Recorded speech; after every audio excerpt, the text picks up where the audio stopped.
KCSE results are out, and now you want to compliment your teenager. You want to use words for impact. You want to praise them. You want to compliment them. And you want to make sure that you leave an impact in your compliment. Today, I want to teach you something very practical. I want to teach you some of the words to use and some of the words not to use. Here are 2 words you should never use when you're complimenting a teenager. And we are very guilty of using them. So are you ready? The first word you should avoid when you are complimenting your teenager is, I am so proud of you. How many are guilty of using I'm so proud of you when you're complimenting your teenager, when you're praising them? If you're guilty, comment below. I want to know. You see, imagine you've been preparing for a difficult and important test, and you took a week preparing for it. You wrote for it, and then you expected the results, and they came, and you discovered that you not only passed, but you did extremely well. And you grabbed your phone call to call your friend to tell her of the good news, and your friend says, I'm so proud of you. What is your reaction? What's your initial gut reaction when you hear that? I suspect you had feel that somehow your accomplishment had shifted to her pride. I'm imagining you had very much rather hear words like, what an achievement. You must be so proud of yourself. That is word number 1 to avoid. The word number 2 to avoid is, I'm not surprised. I knew all along you're going to do it. I'm not surprised. I knew you would do it. I knew you had all what it takes. I knew it was going to be a walkover for you. I knew you were a genius. I knew this was just a cup of tea for you. You see, what is common among this, I'm not surprised, I knew you had. When you say, I knew you had do this, I knew you had accomplished this, what you are communicating is that you are shifting the focus from the actual accomplishment, from the child's accomplishment, to your omniscience power, your omnipotent power, your ability to know things. Somehow the child will think, how comes my father knew that I would win, I would succeed? Myself, I didn't know. And so you become the hero of the story.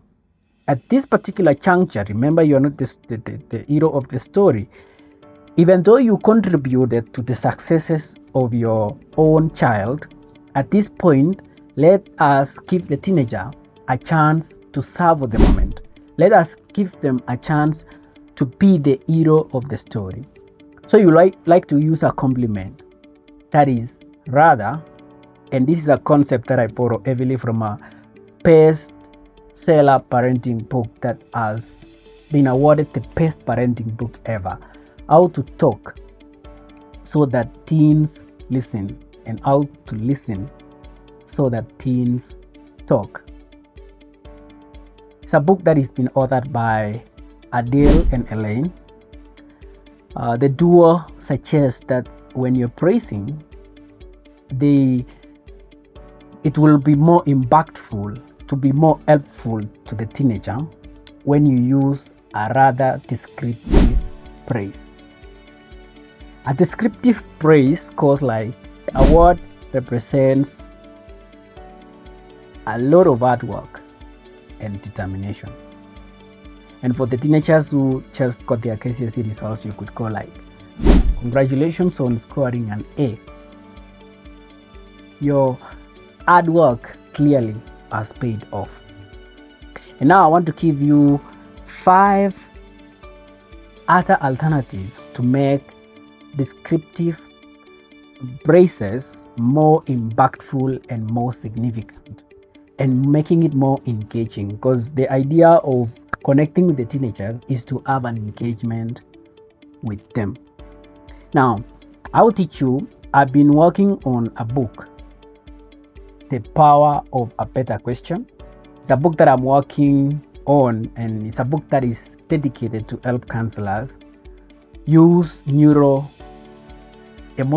persuasion questions for impact, using emotional persuasion questions in their work.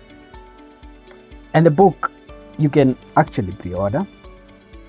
The book is simply the use of powerful, profound questions in your conversations.